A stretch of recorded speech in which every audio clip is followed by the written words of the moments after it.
분위기 바꿔볼게요. 제목 보세요. 모금 계좌가 열리기도 전에 기부했다. 어머, 손정임에서 어떤 기부천사 얘기일까요? 네, 이름도 아름다운 이영애 씨 소식입니다. 사실 이영애 씨가 기부 많이 하는 것으로 알려지고 있는데 어허. 이번에도 이승만 대통령 기념관을 이제 건립한다라는 소식을 듣고 외면하기 어렵다 이렇게 선뜻 기부 의사를 밝혔다라는 소식인데요.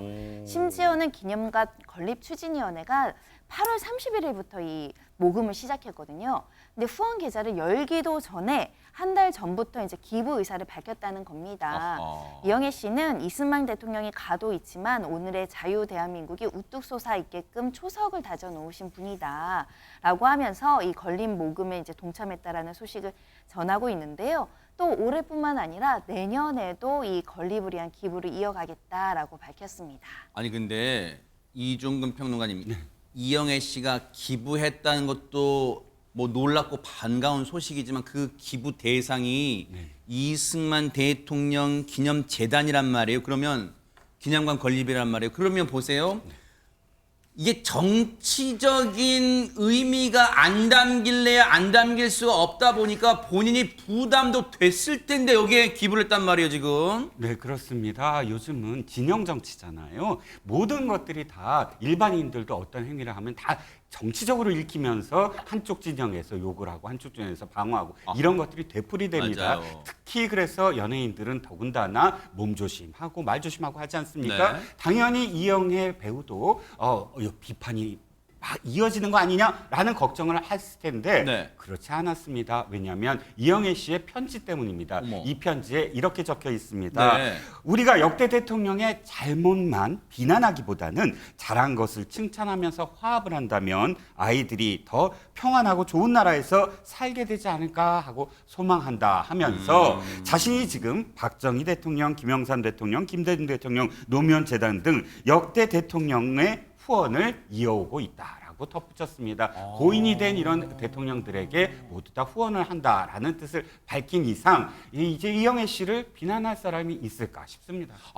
그래서 그러니까 사실 저는 이 기사 접했을 때 김성수 변호사 아이고 어떡하냐 이거 본인의 뜻과는 다르게 지금 인터넷상에 난리가 났겠는데 실제로 방송 들어오기 전까지도 그렇게 시끌시끌하지는 않더라고요 진짜. 예, 맞습니다. 지금 또 기부를 이렇게 대통령들에 대해서만 한 것도 아니었고요. 그냥 예전부터 기부천사로 알려져 있습니다. 네. 그렇다 보니까 2021년 7월경에는 고아원, 독거노인, 장애인 단체 등에 대해서 2억 원이라는 거금을 기부를 했었고요. 또 작년 5월에는 소아 환자, 희귀질환 어린이들에 대해서 또 이제 1억 원을 또 기부를 했었습니다. 네. 그리고 우리나라뿐만 아니라 뭐 2022년 3월에는 우크라이나 전쟁 피해 관련 아이고. 기부를 또 1억 원이나 하셨었고 네. 또 지난달에는 하와이 산불 긴급 구호 5천만 원 세상에. 기부를 했었기 때문에 이런 부분들과 관련해서 이번 기부가 뭔가 좀 이색적이다 아니면 뭐 어떤 정치적 목적이 있는 것이 아니냐 이런 이야기가 나오지 않는 것 같습니다. 그렇군요. 근데요 조영은 원장님 사실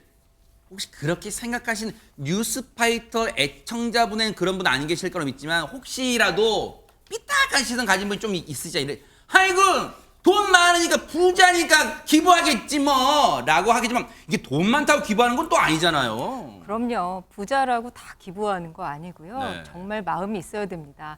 이영애 씨가 저랑 이름이 비슷하거든요. 네. 참 이름도 예쁘신데 얼굴도 정말 아름다우신데 네. 정말 마음이 가장 아름다우신 것 그렇죠, 같아요. 맞아요. 그 기부하실 때 꼭 편지를 써서 진심을 전달하시는데요. 아하. 그 지난달 하와이 산불 구호 성금 기부 때 네. 한국 전쟁 참상 같아서 애통하다면서 음. 당시 미국 도움으로 극복한 것에 대해 감사하다 이렇게 마음을 전했고요. 네. 지난해 우크라이나에 기부하실 때는 참전용사 가족으로서 전쟁의 참혹함을 느꼈다라면서 아버지가 한국전쟁 참전용사라는 사실을 밝혔습니다. 그래요. 그리고 이태원 참사로 사망한 러시아인 희생자의 운구비용 1,000만 원을 지원하면서 편지에 저는 쌍둥이 엄마를 둔 이영애입니다라고 소개했고요. 유족을 향한 위로의 메시지를 전달했습니다. 야, 들어보니까 이영애 씨가요. 다른 사람 또는 다른 나라 이렇게 도움의 손길을 주는 것뿐만 아니라 개인적으로는 들으신 것처럼 쌍둥이 자녀의 부모로서 최선을 다해 살고 있는 것 같은데 그 부모의 마음이 느껴지는 발언이 있었대. 한번 들어보시고 이어가 보도록 하겠습니다. 곰곰이 생각을 해봤습니다. 육아가 힘들고 가정을 병행해 가는 것이 쉽지 않구나.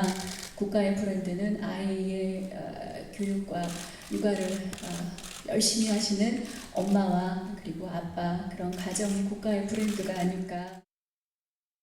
맞아요. 요즘은 진짜 이 자녀를 낳는 분들이 애국자다. 그래서 그런 말이 나오는 것 같아요. 근데 정말로 참 미모도 빛나고 마음씨도 빛나는데, 근데 누가 뭐라 해도 뭐니 해도 이영애 씨가 가장 빛났을 때는 이때가 아닌가 싶어요. 영상으로 만나보시고 이어가 보도록 하겠습니다.